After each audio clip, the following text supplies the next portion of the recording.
আসসালামু আলাইকুম রহমতুল্লাহ। আমাদের আজকে সকালবেলার নাস্তা হচ্ছে পিঠা।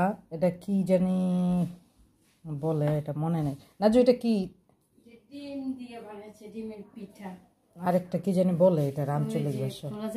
খোলা যা, হ্যাঁ হ্যাঁ খোলা যা পিঠা। এটা নুডলস, মুরগির মাংস, আর এটা হইতেছে লালি। এটা অনেকে অনেক শখ করে খায়। শুটকি ভর্তা, এগুলো খাওয়া দাওয়া হলে সবাই চা খাবে। নাও মোহন, মন নাস্তা করছে। নাও নাও না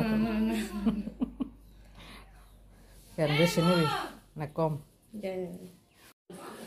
আসসালামু আলাইকুম রহমতুল্লাহ। আমাদের আজকে দুপুরের খাবার দাঙ্গা দিয়ে রুই মাছ, এই তো মাছের মাথা, আর সবচেয়ে মজাদার করলা ভাজি, ভাজা ভাজা,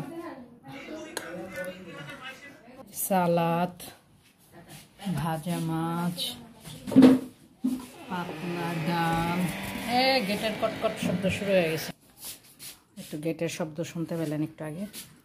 এটা হচ্ছে খেতে ভাত, গরুর মাংস, ঢেঁড়স ভাজি, মহাবশ, সালাদ, শসা। কিনি বানো।